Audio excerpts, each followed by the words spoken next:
Hello everyone, Mr. Sorkin here. Welcome back to Pokemon Brilliant Diamond. After that fiasco that was Happiny, we're taking a look at the last of the baby Pokemon, Bedew. And I did not nickname it by mistake, and I would have named it Rose, but it's Bedew.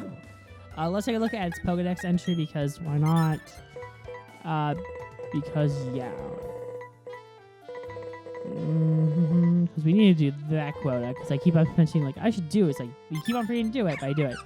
Over the winter, it coats its bud and endures the cold. In spring, the buds open and release pollen. It's a psychic poison. If it knows poison point, it's awesome.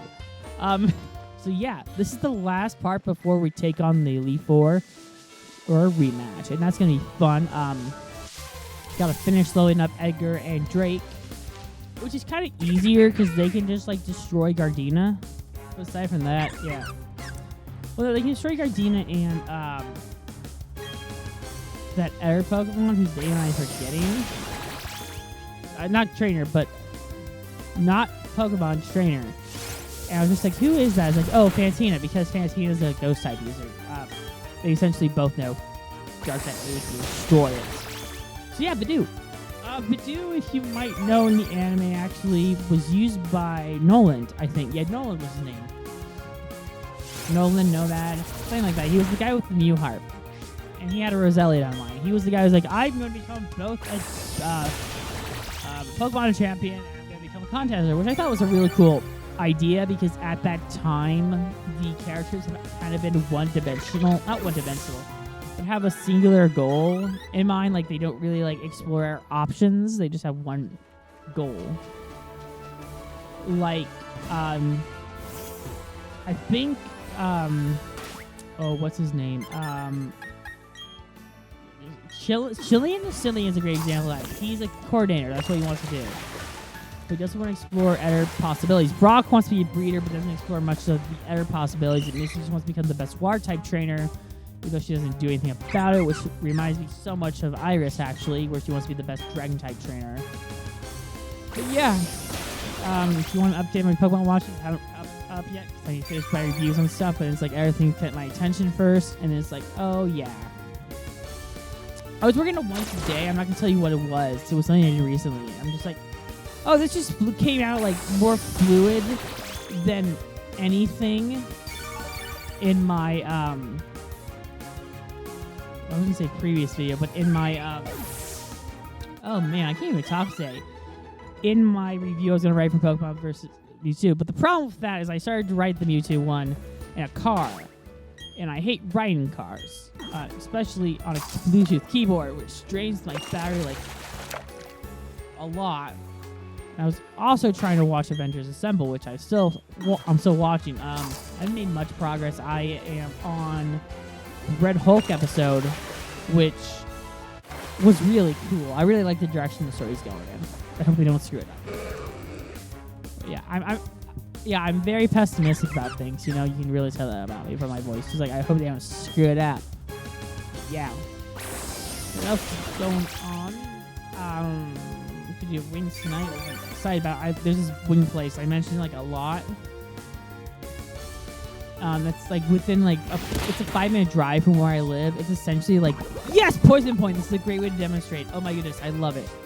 Because essentially, if you hit a Pokemon with a physical move, you get poisoned, and it totally changes the battle like so. Sure. Take that freaking Magikarp. Yeah. Yeah. So yeah, I'm curious if anyone wants to battle. Oh, of course, the Twid wants to battle. You got munched up all last time. Come play with us, Jimmy. Come play with us. Emma and Lil. And you have Bonsley and Mime Jr. Not a bad team. They're both baby Pokemon, so it works.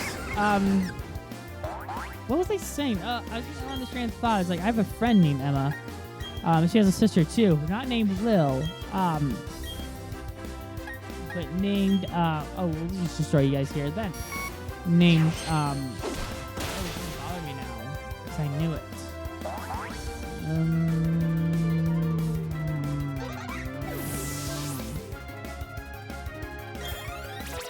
I knew it. I knew it.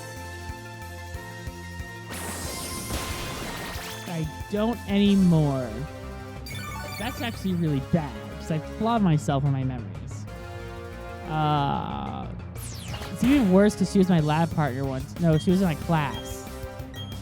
The other sister.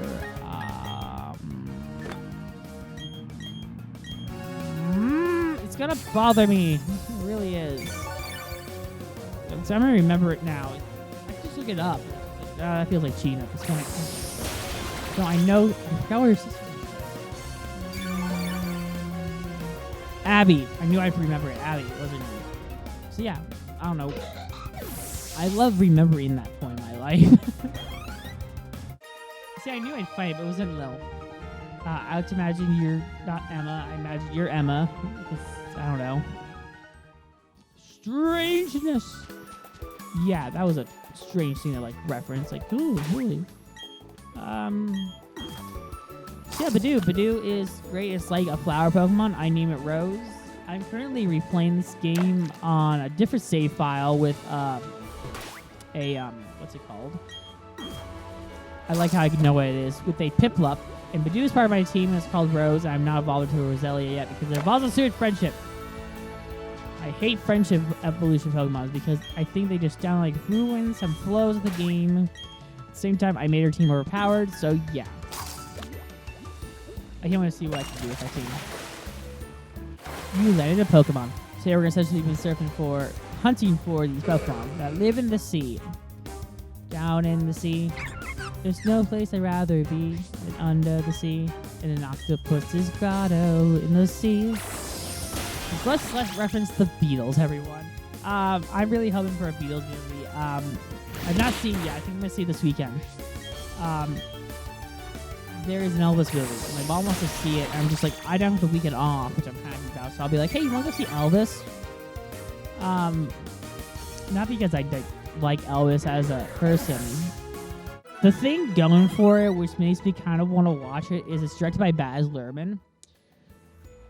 If you don't know who Baz Luhrmann is, he is a director who has delivered some really questionable movies, but has some really good set design, and has an idea of what he's doing with color. He really does. I think his best movie so far is The Great Gatsby. I think it's one of the best adaptations of The Great Gatsby movie, and also Leo's in it. You can't go wrong with Leo as Gatsby. I think everyone was just so perfectly cast in The Great Gatsby. I want to rewatch it now. As you can tell, I really love it. And also, I kind of want to do a review of it because The Great Gatsby is probably one of my favorite books of all time. I know it's odd to say, but it's like, it makes, if you had to say like what your favorite, actually, it's not even like my top 5 you want to know. Like, ultimately my top 5. And I do this because I don't want to include it because that's like be like my 7 favorite books. It's the Harry Potter books. Oh, Chancey, we're going to get a lot of experience off of you. The Harry Potter books. Catch in the Rye is one of my favorite books of all time. It is incredible. Catch in the Rye. Of Mice and Men. Mice and Men was really good. What else is really good? That's my top 5 books. I really didn't like To Kill a Mockingbird, but maybe that's just me. I didn't really like it all that much.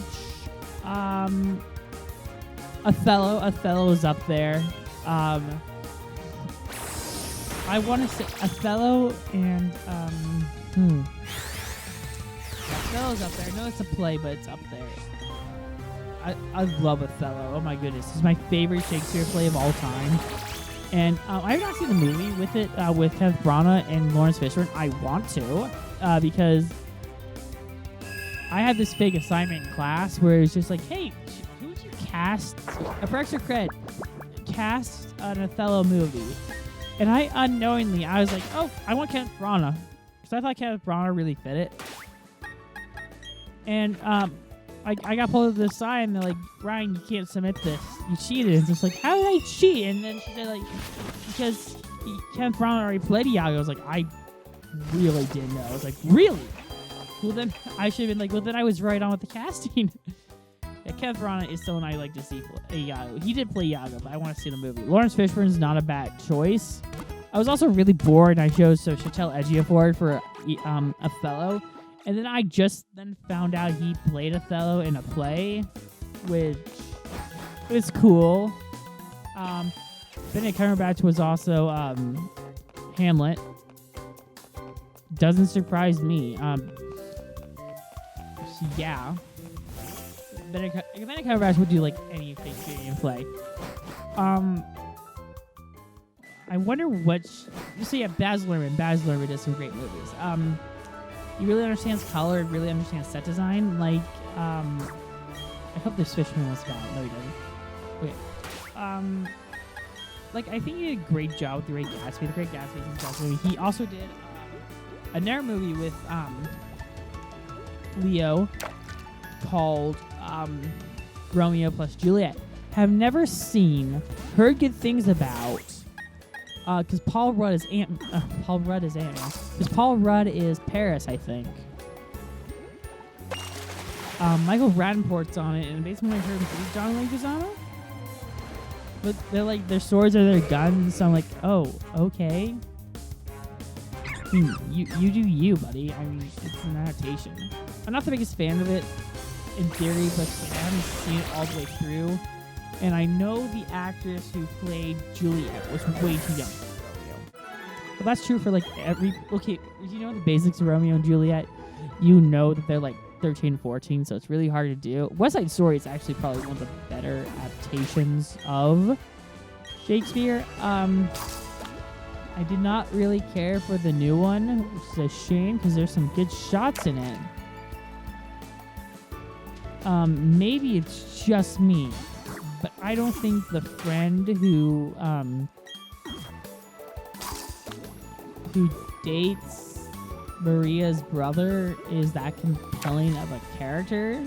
And it's almost interesting because the actress, Maria Moreno, and the new one both won Oscars for that. I'm just like, oh, cool.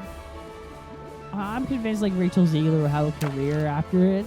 I was talking with a friend, and we're just like, oh, he's claiming to introduce her, so he's like gonna own her for a long time, which is true for a lot of child actors. Like the director kind of like owns their career when they're starting them out. Like, oh, I made you a career, now you own me. Kind of like a weird Hitchcock thing.